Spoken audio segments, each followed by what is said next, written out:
Hello everyone, I would like to welcome you all to the final round of this still no name tournament. I would like to congratulate everyone who have made it up to the finals, but I would also like to say good job to everyone that took part in this small competition.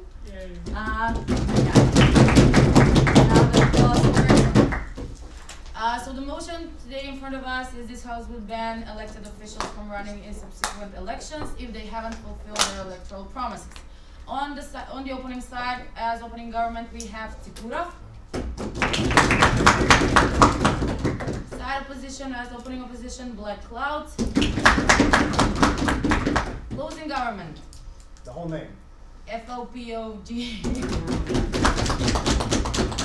And on side closing opposition, we have a name issue too. As you all know, each of the speeches lasts for 7 minutes. First and the last minute are being protected. We'll be doing the timing, so make sure you focus on us as well during your speech. If there are no further questions, I would like to call upon the Prime Minister to deliver his speech.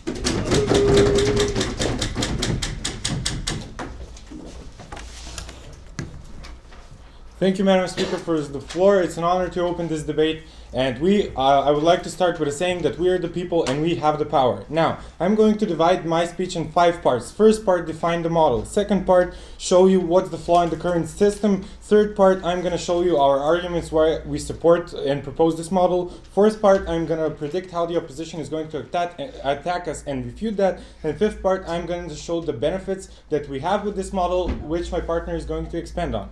Now, model. This House would ban elected officials. In every democracy we have 3 types of elections: local elections, presidential elections, and government elections.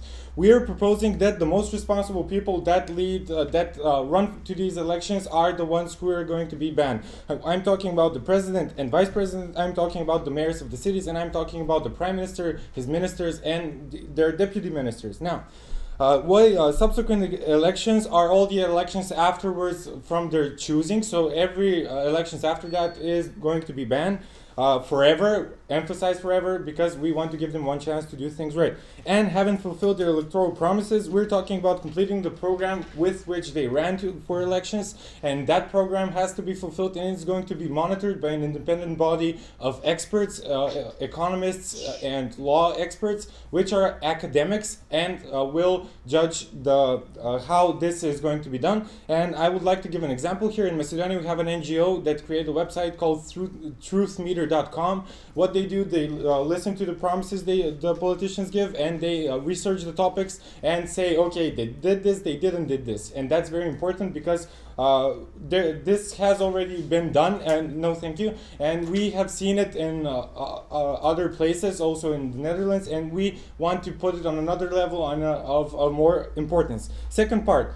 What is the flaw of the system? Politicians are using this flaw, the short-term memory of voters, that they forget what they promised, don't fulfill it, run some populist measures, spin things around, and then get another chance to go on elections, although they haven't fulfilled most of the things they promised. Why is this important? Because short-term memory of the voters exists. I mean, look at the democracies now and how they're malperforming. Most of people are prone to not voting because they believe they don't change because of these things, and we want to protect ourselves from ourselves with this, because democracy needs to be corrected, because it's an all-evolving system from the earliest time of Athens, hello dear Greeks, to today. So what we're saying, why we want to correct democracy? No thank you. We want to correct democracy because, as always, it evolves and evolves and evolves, and we want it to perform better, and we believe that this flaw of short-term memory is destroying everything so far by introducing politicians, which I will explain in the arguments, which introduce politicians that don't perform efficiently and do stuff that are not a priority for the country, and by that are doing harm to the country. Yes, sir. Sir, do you understand that you're actually shifting the way we elect people and giving too much power to this independent body, be the one that should judge? We're not giving it too big power because that party continues to exist. I'm sure they have enough people that are capable of fulfilling their promises, and by that we mean that we're not destroying the democratic process or giving too much power to one body. We're just giving the body a chance of judging an opinion on their promises. Third part of my speech, we have 3 points. First point, responsibility. Second point, realistic approach to democracy. Third point, trust. I'm going to talk the first two. My partner is going to talk about trust with you more. First part, responsibility. Every politician needs to stand behind his goddamn words. If you promise something, do it. Don't be a man who runs behind this didn't work or that didn't work. Be real and be use the responsibility given by you by the people in the benefit of the people and give them progress. Why is this important? If we continue to choose, no thank you. If we continue to choose irresponsible politicians, what the hell are we doing? We're pushing our country into more of a mess and creating politicians that are prone to stuff like, let's say, mingling with corporations, working in interest, etc., and going against the people. Other point is the realistic approach of democracy. We want politicians, no thank you.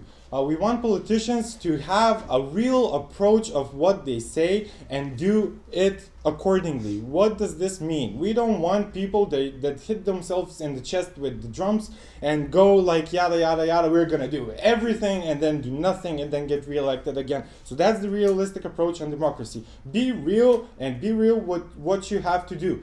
This is very important. Now, before that, no thank you. Fourth part. I predict that the opposition are going to use these following points to attack us. One point is they're going to say that governments won't change nothing because they will be scared from being banned. That's a very simple attack, and a very simple solution to that is if they don't do nothing, they won't get reelected by the people because the people will see that they are not doing enough. So the people will judge too minimal governments. They will see that and not choose them again. Other point is that the opposition will block the democratic process on purpose of being elected next. We feel that doing this will show that the opposition is unconstructive and desperate, and the people won't ever choose that opposition because who wants an unconstructive opposition? I'm going to give you an example here. In the United States, the Republicans blocked the federal government, right? They didn't vote on the budget. And what did the polls show? The Republicans lost over 30% of their trust in their voting body instantly. No, thank you, sir. They lost trust instantly. Why? Because they're opposition and they're unconstructive and blocking it for all the wrong reasons. And the people saw that, and that's why the polls showed that they no longer support that party. So, no, thank you, sir. So the people actually can recognize if an opposition is unconstructive, and by this they can use their right to vote normally to not choose that government. And also I predict they're going to use the second chance option, and I'm going to use a wise quote from Eminem. You have one chance, one opportunity, one moment. This is everything you ever wanted, so go for it. If you have that one chance, use it now. Don't hide behind different things, because we believe that we want constructive, rational politicians that do what needs to be done for the progress of the government, not for their own personal interest. Fifth part, benefits. What do we have? We will have progress, because politicians will care more about progress and less about themselves, as we said, because their ass is in danger now, which is not with the current status quo. And other, we have people will be prone to vote more because they believe now that they can change, because we solved one big part of the status quo, which is the short-term memory flaw, etc., etc. And that's why I ask you to propose this motion. I would like to thank the speaker for his speech, and I would like to call the leader of the opposition to give his constructive case.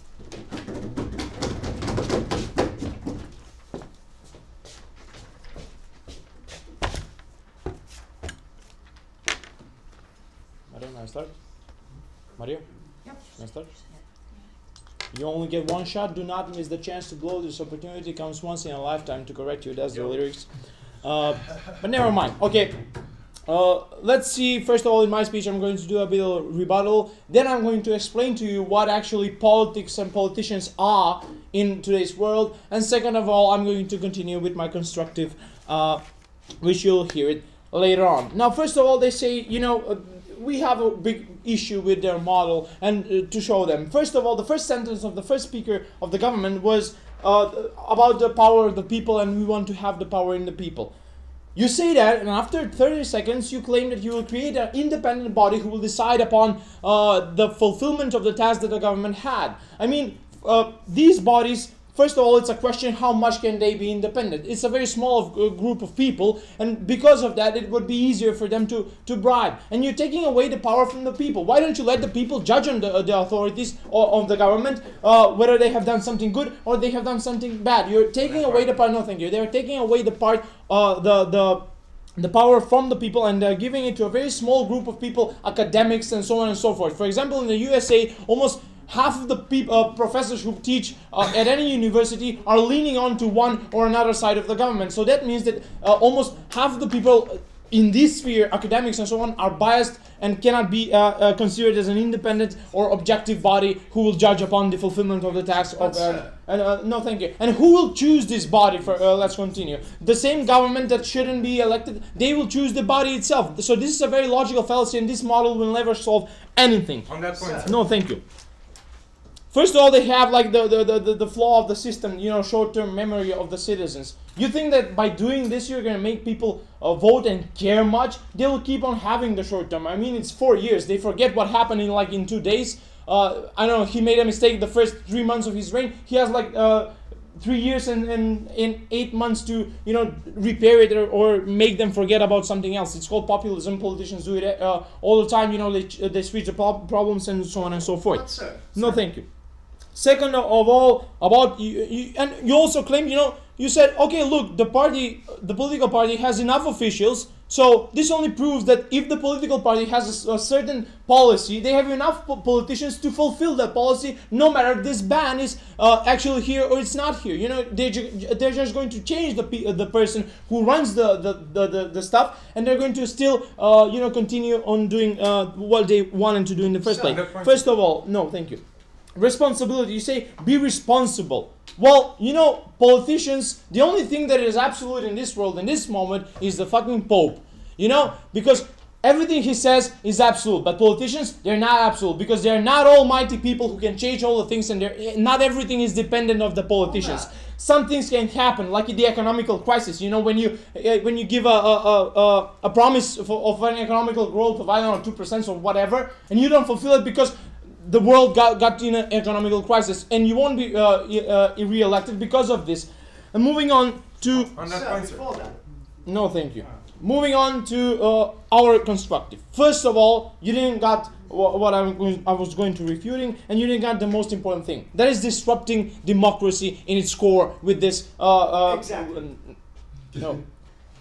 That is disrupting democracy with this policy you're making. First of all, you're forbidding the people one of their basic rights to run whenever they want to for some official places in the government, or I don't know, as a mayor. That is their right, because they live as a citizen in that country, and they have the right to run for president, mayor, prime minister, minister, or whatever it is. Second of all, you're taking the power of the people. You know, you're making the elections feel like worthless. You're making this body, independent body, more important than the voters themselves, than the voting ballot themselves. Because, you know, why don't you let the people, they do it right away. You let the people judge on what is good and what is bad. So this is how we see, okay, you're being persistent. Okay, when political parties spend millions over millions to campaign and find out what people want and overpromise on that, even though they know they can't attain that promise, how do you believe people have the ability to critically analyze what...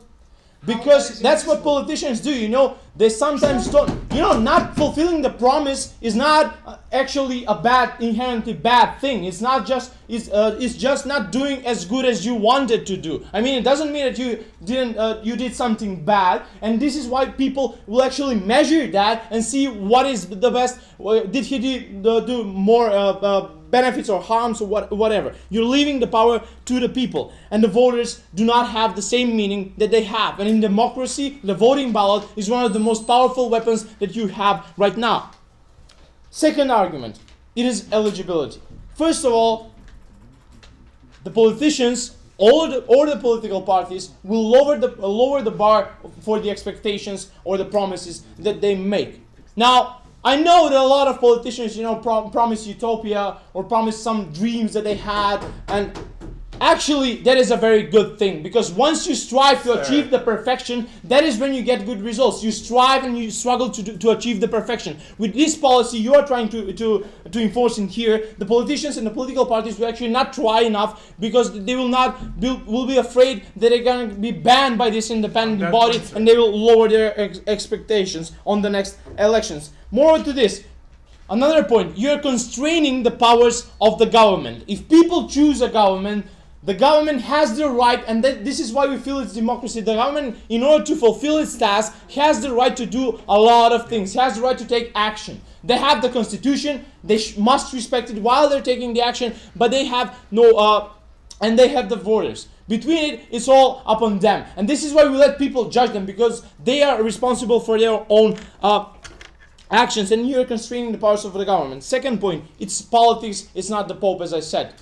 A lot of things can happen. I mean, the opposition can obstruct it. Name it. I mean, an earthquake. Whatever can happen. Politicians cannot change the weather, cannot change sometimes the economy of the world, because the world is so interconnected that the politicians are dependent not just on their own country, but on the countries that are their neighbors or whatever. So we feel that you should not always, no politician ever has actually been re-elected because he fulfilled all the promises he made. He was re-elected because he did a better job of, doing better things than actually making harm. And because all of those reasons, because of democracy, and you're disrupting democracy at its core, and because of the power of the people, which the opposition has actually explained, beg you to oppose. I would like to thank the speaker for his speech. Now I would like to call upon the Deputy Prime Minister.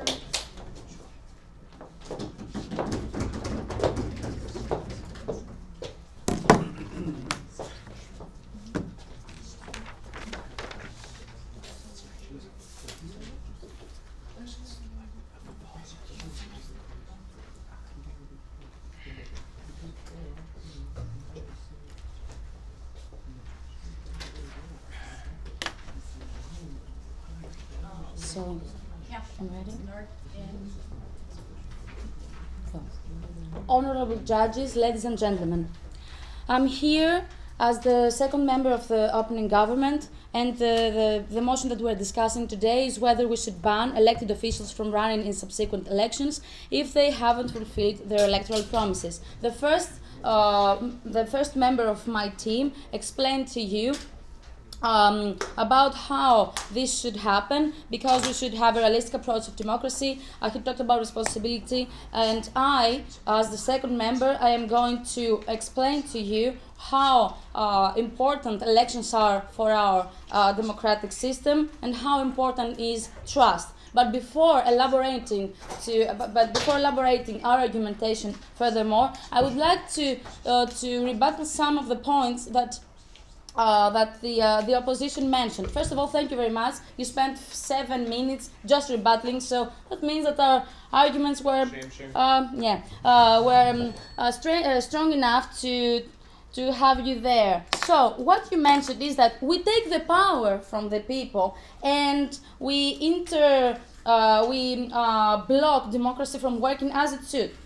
So I remind you that democracy already has internal systems in order to protect herself. We do not disregard the power of the people, but still we think that provisions of democracy should exist in order to protect the system itself, in order to allow us to have democratic system. I remind you that in the past, democratic provisions that, like elections for example, gave the opportunity to Mussolini or Hitler that were democratically elected.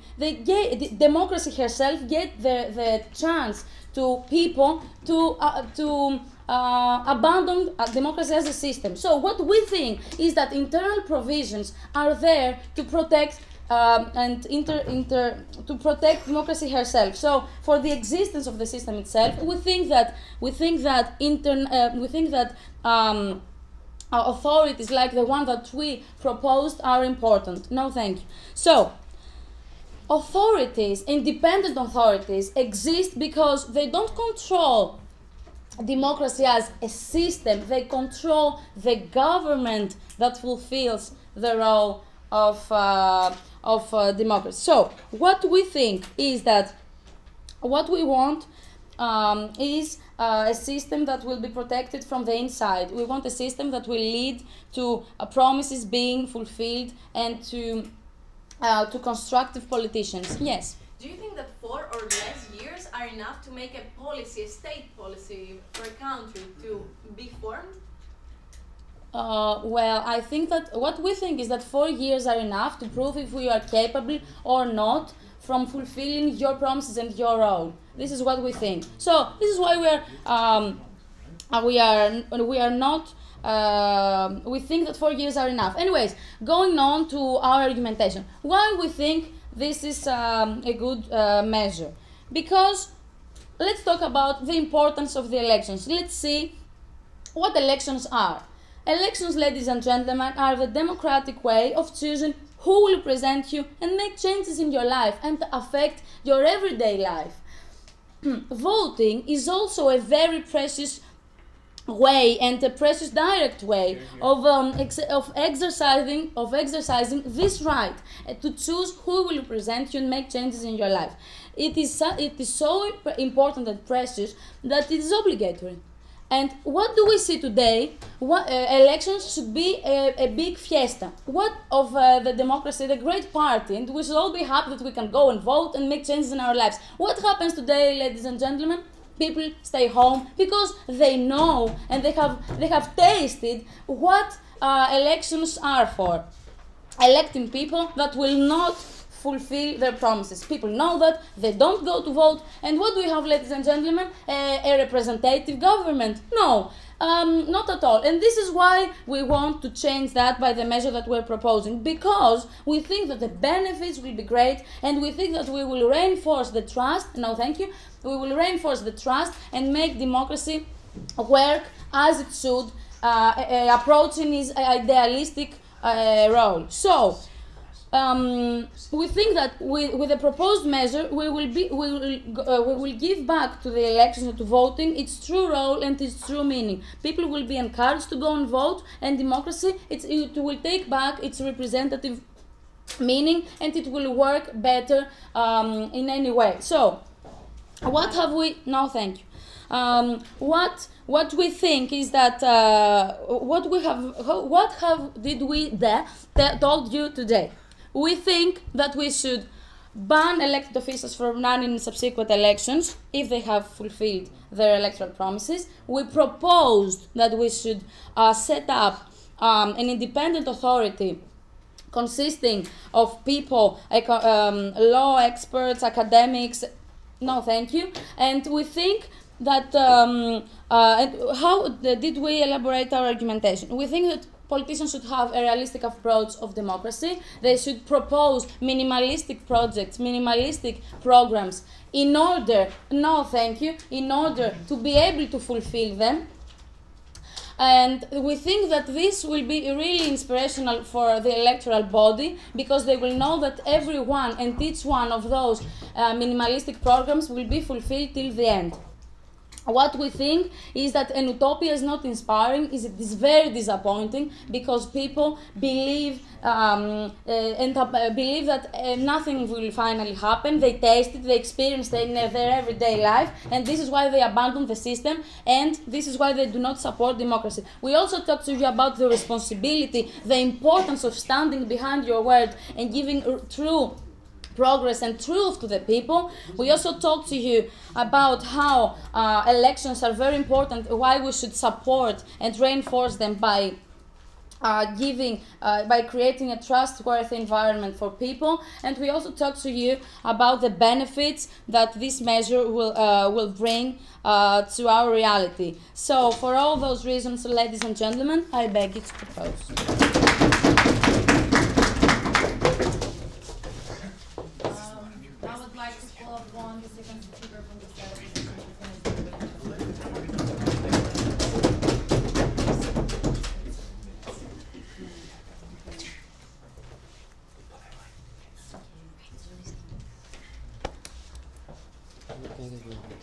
Give me the stopwatch.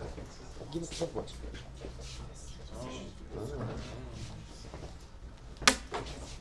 Okay. Honorable judges, ladies and gentlemen, we are here because we believe that the ban proposed will actually create more problems than it will solve. We believe that democracy works when everyone actually votes on what he believes. My partner talked to you about how this disrupts democracy and takes power away from the people, and how this is lowering the bar. And I will prove to you that from a people's perspective, this is much worse. And also, I will indulge the opening government and talking about the opposition. But before I do that, allow me to indulge in some rebuttal. We constantly hear about how we need to be realistic and how not to promise much. First of all, we talk to you about how promising and having dreams is what makes this world go forward. Obama was elected on a promise of hope. Much of what much of the stuff he promised didn't go through, but he was the first African American. He did stuff that no one else would have done. Now, and when we're talking about realism, people need to judge how realistic is something. If someone tells you that I will build a ladder to the moon, then, well, you need to be able, and I will elaborate more on this on my constructive case. Then we heard about how democracy has systems to protect itself, and it will work as it should. Well, we all agree that there are fine lines. The problem is where you set that line. And in our argumentation, we will show you, furthermore, that this line actually does more harm than good. We're not arguing whether or not we have to fail safes, but this fail safe does not work. And then we had that voting is a way to choose who will represent you, and that people stay at home. Well, this measure does not solve the problem of people staying at home. It actually makes an issue that more people will stay at home because less choices will be made, and someone that they voted on and believe that the promises that he made will be fulfilled in the next term, he will not be there. Not because they chose him not to be there, but because a body that has nothing to do with the electorate just decided to. On that. No, thank you, sir. And moving on to my constructive case. First of all, about the people. Well, ladies and gentlemen, democracy is based on a process of thought. What we want from an electoral body is for their minds to work. In order to have a democracy, we need for them to think and be free to make mistakes. So, if I vote again and again from the same person, this is something that needs to teach me. A lesson. I need to make my own way so that I have so that I reach to a better conclusion. By stripping away from me my choices, that doesn't mean that I will make better conclusions, because I will not be able to think. So this has two results. Go. When the biggest part of your campaign to get elected as president is Obamacare and the closing of Guantanamo Bay, but you failed to deliver on both, how exactly can people trust you to do anything if you can do the most important things you promised? The problem is that the other, he was the best eligible candidate. Even if he didn't fulfill his promises, the other choices were worse. And that's what's going to happen. You will have people who are good and just couldn't live up to what they dreamed, and you will be just banning them.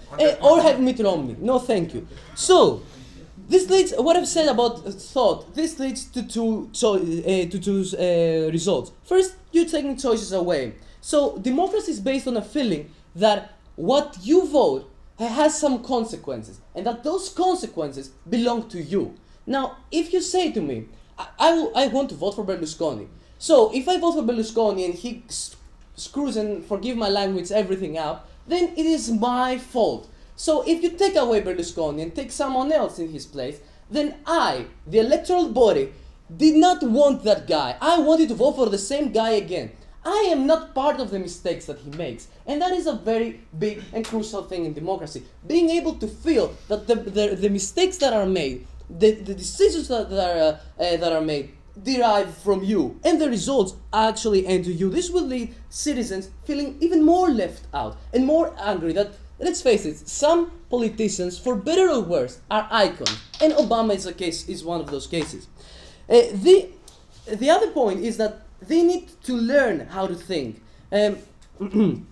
Sir. And what do we mean by that? As I've said before, those possible mistakes is what makes the process better. It's a continuous process that will make, no thank you sir, will make things even better. And now moving on to the opposition. Exactly, the opening government gave us an example that, you know what, in the United States, the Republican Party, their stats dropped. And in that case, with their measure, the Republican Party would actually have won in not allowing Obama to run again. Because even though their stats dropped, he didn't fulfill his promises, so he wouldn't be eligible to run. So, Sir. this creates, no thank you sir. So, what we do is, we create a very toxic environment because we give even more credit for when something does not work. The opposition is not there to say no to everything. It is there to provide a different perspective and work with the government. But with this measure, no thank you. With this measure, we're giving, no thank you, we're giving incentives to them so that things do not actually work. And no thank you. We actually congratulate them for this sabotage. And even no. And even though this is a part of the game, I mean, making sure that the other guy doesn't get what he wants, actually they are both being judged. And as I've said with and I believe that the United States is a perfect example, then you see the statistical drop. But if sabotage has a result, then you are giving an incentive for more oppositions to follow. And you are routing actually for the country to not fulfill its goals, its objectives. So, what have we talked to you about so far? My pardon proved to you that this is harmful for democracy and that actually strips more power from the people. He also told you about how we are lowering the bar and how this is making worse for future politicians. And I talked to you about how the process of the electoral votes thoughts need to be commended and need to be allowed to work on their own, and how this will create for even worse oppositions. For all the above reasons, we are proud to oppose.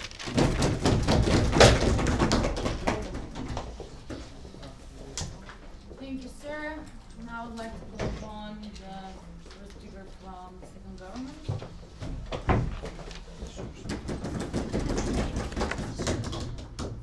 Ladies and gentlemen, honorable judges, first I'll try to refute some of the things that they said recently. They basically, what are they trying to convince us in the entire case is that the people have choice and they'll decide really, and they know they'll punish if one politician is not really keeping their promises. But we can see that more than half of the U.S. representatives publicly are recognizing that they have not even read their bills that they are voting on because they're so massive. They're a bill of 200 and more pages with details how the programs will function, and we're expecting that citizen voter that works every day, that don't have time, that don't have the proper education and don't have the proper knowledge for this position to basically know how that entire program will run, how the spending will be, what will be the details out of it, what is the little loophole that is for, I don't know, creating profit on other places. And so, okay. The examples you're bringing are not examples of thinking big. Those are just scales that you're saying that they did not have enough technical knowledge. How does that support your position? Well, if the citizen, if the voters are, I don't know, promised to get better healthcare system, they will vote on better healthcare, but they cannot know what is in the healthcare bill because the healthcare bill is so massive, and what determines is it better or not, they cannot truly judge and they cannot truly understand. Nothing. After they're saying, well, there's other effects like the economic crisis and all that. We're not talking about those things. They cannot be predicted, like economic growth and other things. But we are talking about the legislation. We are talking about closing Guantanamo Bay that needs only power from the president that can be fulfilled, like direct promises that are only political.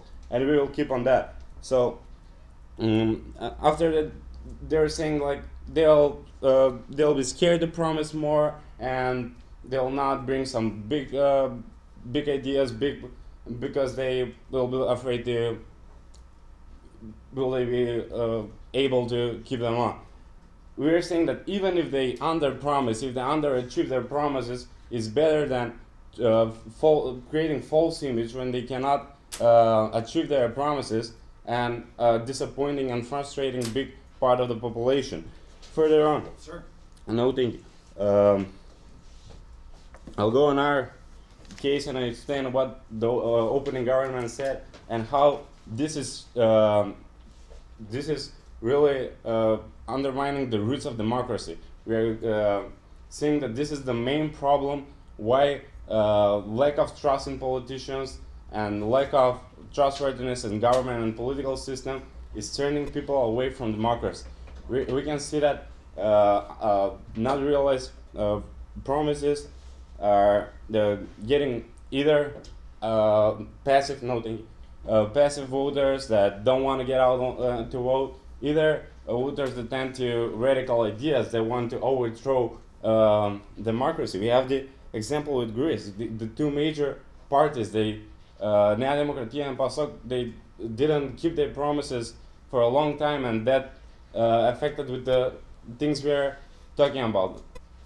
Voters that don't want to get out to vote, or voters that tend to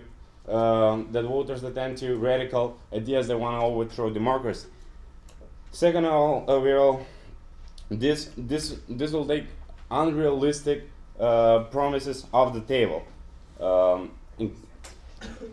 We'll have increased trust in politicians, and the election will be decided on the realistic things. We can see that some of the promises that that turn out to be false were so huge and so decisive that they decide the outcome of the election. For the example, we can see the Obamacare, when President Obama publicly said he won the election on the Obamacare. It was a signature move, and he said if you like your plan, you can keep your plan, and things technical that really affected to persuade the American public turned out to be false. He have unfair advantage to the other opponents that could or may offer some realistic changes that may turn out to be better, but the public was not aware of that because which brings me to our third point, which is unfair advantage for the political parties that tend to not telling the truth or over promise for their programs. Okay. But would you agree that the people need to be able to compare the two plans and reach in a result? It's not advanced only on what the politicians say, but also what the people receive and how they think about it. Of course, if one voter is completely sure that what politician is saying is true, that what politician is saying it will came out to be a real promise, he didn't have to check for every fact. He didn't have to check how the program is working, but he'll be sure he won't be frustrated. He'll believe in democracy, and for all this reason, I think that this is the only way that we are able to save democracy and bring back trust the politician and the political system. For all these reasons, I beg you to propose this motion. Thank you. Now I'll call upon the member from the side opposition.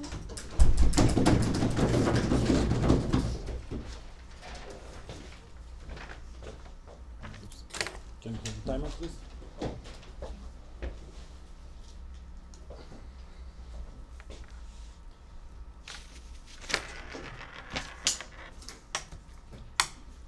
Okay. May I start? Yeah. Cool, thank you. Thank you, Madam Speaker. In this debate, we will elaborate 3 arguments why we are against this motion. Firstly, we will speak how the evolution of a country requires individuals to have the opportunity to run to subsequent elections. Secondly, we will speak what the people find a relevant criteria for electing or voting for someone, and we will explain how it's different from this, how they have different beliefs from this body. And thirdly, we'll speak about how we don't need to burst the fire called populism happening around, and we'll explain how actually this policy will increase populism in the world. But first, before I go in my case, few points of rebuttal. They said that we have an unfair advantage, that the ones that don't give unrealistic things, and that is true. But we don't want to make an absurd where people have one body deciding this, because in a democratical system we have the opposition speaking what the government is not doing. We have the media analyzing the policies. We have debates happening between political parties, and the voters have their own space where can actually discuss about what is achieved and not. Additionally, we have social media where individually people discuss and change opinions and actually being proactive towards the ideas. And on this point, we think that the check and balance should happen in the society, not outside with a body that will decide. They said that the unrealistic promises will not occur additionally. We don't think that this thing will frighten them up. Secondly, the first government already mentioned that having a dream is not a problem, and there are a lot of things that the government didn't refer that is happening in those 4 or 5 years that are changing the way the country goes. And we think that some of the things are not unrealistic, but it happened to be a situation where they couldn't fulfill it because of X reasons. And the last point, they spoke about that the voters don't like to vote. I don't see how this body giving them a situation where bans their leaders from the elections will improve the idea that they want to vote. Actually, individuals want to vote for some person, and if you get him out from the elections, you're actually taking this person out of the voting system because he doesn't like the idea. No, thank you. Going on my case, how we actually see this thing is problematic. We think that the evolution of country is not 4-year plans or 5-year plans depending on the election models. We think that every country has a long-term strategy to in a way they want to develop. And we think that those 4 years are not enough for a politician or a political party to guarantee the results and the outcomes that they have promised on the elections. Why? Because some policies require time. Let's take the educational system. Educational system requires time to make the change. Additionally, having the monetary system, having more money in the system is the promise, but the effect it's not in power until 2 or 3 years. So in that manner, we cannot judge in the politicians whether they have done right or not. And secondly, no thank you, we think that individual politicians are icon of changes in the world, and we think that we cannot take them out from the system just because they didn't fulfill the idea. The Obamacare, okay, Obama cannot run again for the president, but let's take the situation that he can, no thank you, is actually the guy that is behind the healthcare. We know that there are other Democrats that believe the idea that the state should fund healthcare for individuals, but Obama is the one that is hardly pushing that thing. Getting him out because the healthcare.org webpage doesn't work at this moment would actually be a problem, because another Democrat would not stand behind that project and will not fight the corporations as Obama is doing. Sure. And we think, no thank you. Additionally, let's have Gandhi's example. He was the leader of the independence movement in India, and of course that takes time and struggle, and if you take another person doing that job, probably it will not be the same thing. No thank you. Going on the second point, why we see that there are different relevant criteria. 2 points here. Firstly, we think that the voters want the effect, not a fulfilled project.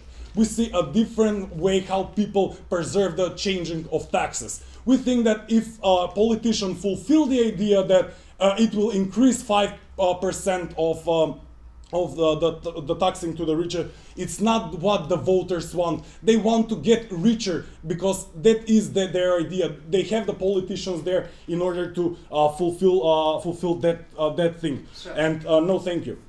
And lastly, and the second point here is that actually not every voter votes for a politician because of every single policy that he has. Of course, every voter finds what is most important for him and finds the appropriate leader that will support the idea and go and vote for them. Let's see the LGBT community, for example. They probably don't care a lot when they vote for the politicians when it comes to improvement in agriculture, improvement of international affairs or whatever. The main reason why they're electing a person is because he is the one that will stand behind their ideas. And we think that all those projects, if are not fulfilled, we should not take the right of these people to still have their leader running on the next elections. No, thank you. You're out of time. Sorry.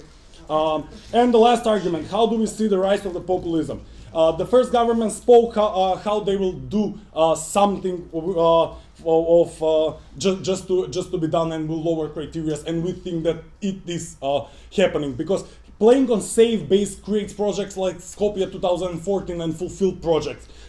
Playing on the same base gives you the name issue because we don't want people to not be hardcore and trying hard to change things. Additionally, we think that quick decisions will be brought because if they promise creation of jobs, what happens if because you have only 6 months left? Increase the public administration, you will pay people because you have promised that just to have the opportunity to run again. We think that this is a problem. Quick decisions are not good for the society. And the last point here is how the opposition reacts on this. It's not that they will be the one trying to give their own solutions. They will focus on failing to make government's ideas fail. So actually we are shifting the idea of the opposition as a body that should propose ideas to be the hunter of not fulfilled projects. For all these reasons, we beg you to oppose.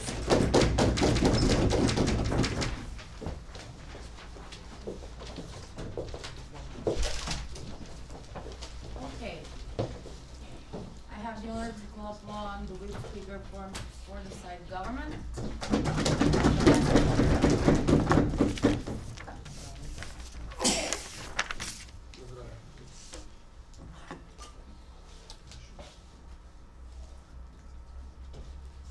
One second.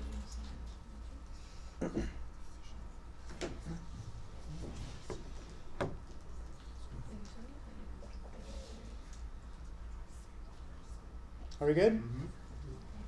Mr. Speaker, thank you for the floor, honorable judges and speakers of both sides. Today, this side of the House wants to talk about the principle of how democracy is hurt. I'm going to be addressing a couple of points on the model that the first government suggested, and then I'm going to talk about the real issue that my partner addressed and how it's democracy and how it's the people that are misrepresented at the very end of the day, and how we believe our model is going to work on the very principle of how democracy is being hurt. So, about the body and about the model. First of all, we already have independent authorities in every country that will work for the interest of the citizens, and they can go against the government if they feel that that the government is misrepresenting the people. Those authorities exist, they are independent, and we don't think that it's something so new that they have to oppose it in such a radical way. We feel that they already exist as organizations, as independent authorities, and we already work. And then they ask us, how will more voters come out of this? Then this is the point of apathy, right? We feel that when you allow a government to consistently overpromise on points that they know in advance they cannot deliver, as they said, well, this happens, 4 years are not enough. If you base your whole campaign on a point that you know is not feasible to get within those 4 years, we find that this is the biggest fallacy of running, because you know what you want to do is predetermined as doomed, and we find that it's very wrong why you should run on a principle you know will not work from the beginning. Okay, so we feel that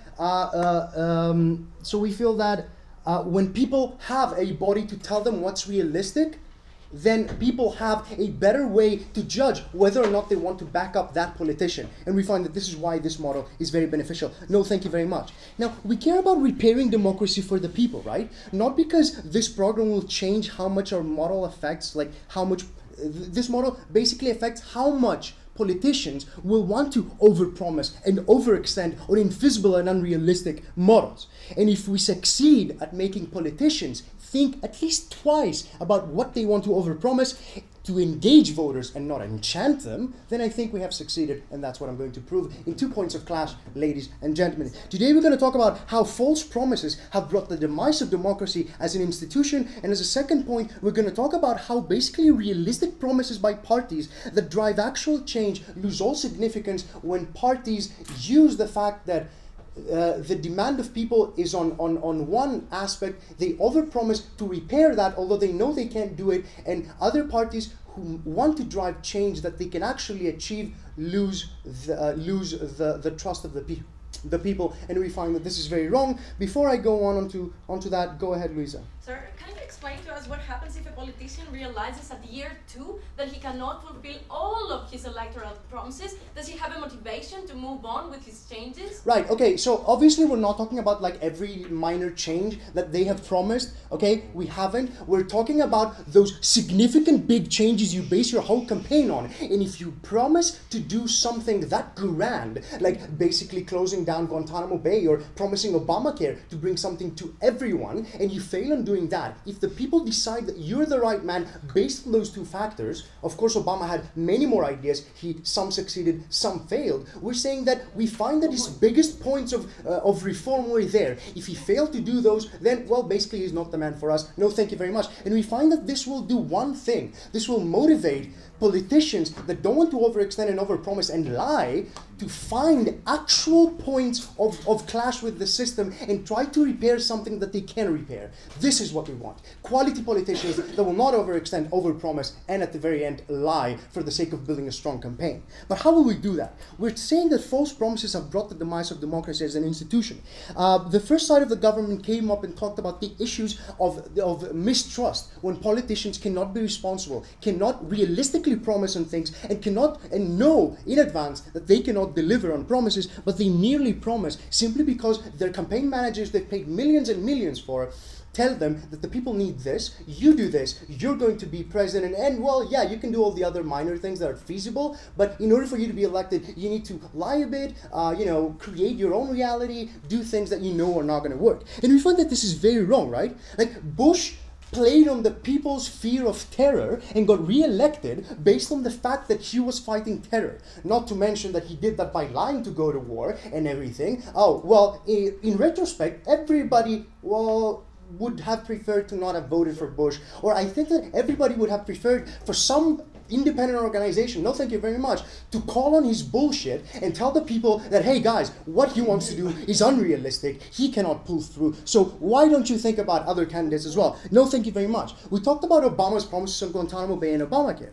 What we're saying is that in the case of Guantanamo Bay, the real issue wasn't addressed. We just talked about closing down Guantanamo Bay without saying how the actual issue, which was the fear of terror, was being addressed, right? He didn't do that. He just said we're going to close it down. People raved, said, cool, this is going to work. But how is the real issue being addressed? He just promised to close it down. People rallied behind the first president after Bush to push for reform when it came to the state's questionable tactics and infringement of human rights. So yes, people were blinded, their judgment was clouded, and we find that they did the wrong decision. And a model such as the governments today would have helped. Don't you agree? Oh no, I don't agree. And wouldn't you believe that it would be better if the people were taught to understand what is feasible? And which drives me to the second point of clash, which is about how realistic promises of the fundamentals that drive actual change have lost all significance. We're talking about a system in which we want everyone to have an equal opportunity to talk to us about the changes that they want to deliver. Some of them are unrealistic, some of them are not. We're saying that yes, we understand that people don't have the expertise and we don't have the ability to fully comprehend and analyze the feasibility of a political promise, right? And they just shouldn't blindly trust the political party without applying any critical thinking, because after all, you have to take their word for it. That's what they're telling us. 4 years may not be enough, so let's address every lie and overextended overpromise under the veil of, hey, we tried. They said we should always strive for a utopic perfection. We say bullshit, man. You should always come up with a realistic plan to give us change. If you know your change cannot be achieved, you shouldn't be overextending. You shouldn't be over-promising because you know that, hey, at the very end of the day, we can say that, hey, we tried. No, you didn't. You knew you couldn't do it. You shouldn't have promised to drive a country's political status, to drive a country's politics based on that. We feel that they have failed to address the real issue on how democracy is heard and on how the people will be misrepresented. And on those bases, please, ladies and gentlemen, vote for our model. I would like to thank the speaker for his speech, and now call upon the last speaker of this debate, Mr. Triple.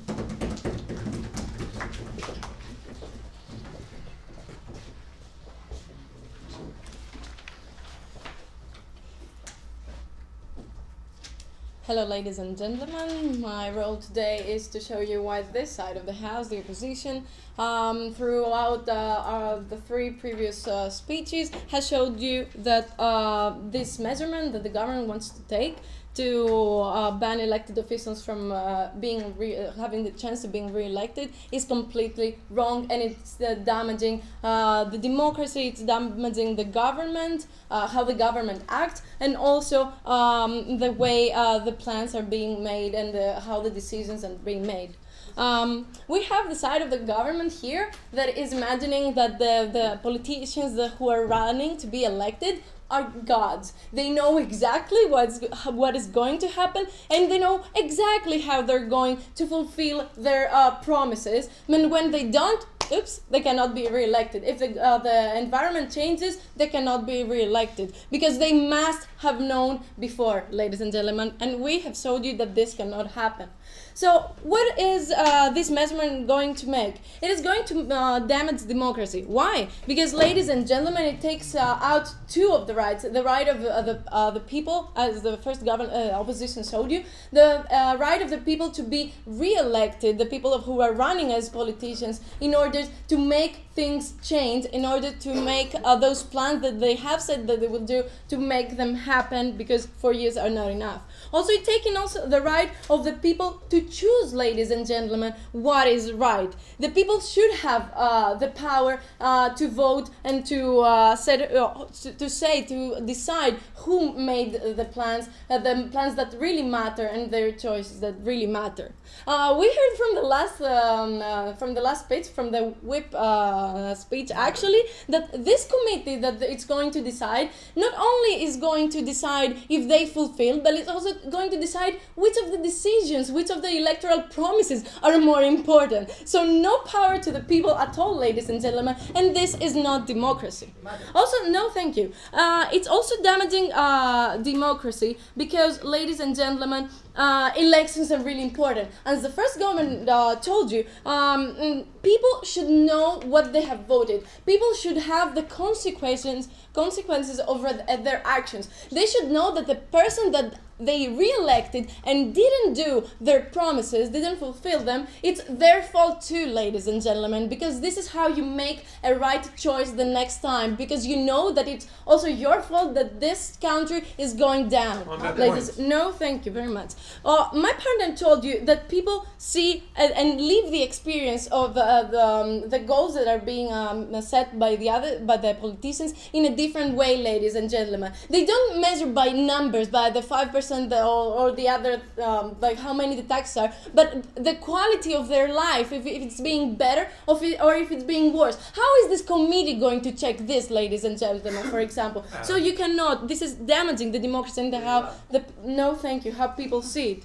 Now, and not all policies, ladies and gentlemen, is done by the same, but the same way that the people wanted. Before I move on, yes. Like when a company goes down, the CEO is the one who takes the boot. When Obama trusts his expert consultants to give him non-feasible policies, who should get the boot? Actually, the people who elected Obama have a right to show him that he did a good job by re-electing him. And if he is re-elected, he still doesn't do. They know that they elected him, ladies and gentlemen. and they check if he did what he was supposed to do or not. And people should do this, because when you have a committee, the people don't have the power to do it. It's damaging, ladies and gentlemen, to move on, how the government acts. We have told you that we need big goals. We need the politicians to set the whole dream, the whole picture. You take, for example, Finland. Finland, before 20 years, they said that we're going to have the best educational system in the world. It took time, ladies and gentlemen. It didn't take 4 years or less than 4 years to make this happen. So the politicians who tried and started to make that set the basis for that, could not be re-elected, ladies and gentlemen, in order to complete with that. And also the opposition of this, because he didn't fulfill it in 4 years, the opposition, what would have happened is that they should focus on that they didn't do it, and maybe they could say that this was the wrong way to do it, and the plan would stop immediately. So it needs time in order to take or all these things to happen. My partner told you exactly about how important is the person, the politician who is moving on with this plan, ladies and gentlemen, because people trust when they say they want things to be changed, when they have a dream about how their country wants to be later, they also do it according to that person that is going to fulfill that. If that person is not re-elected, if that person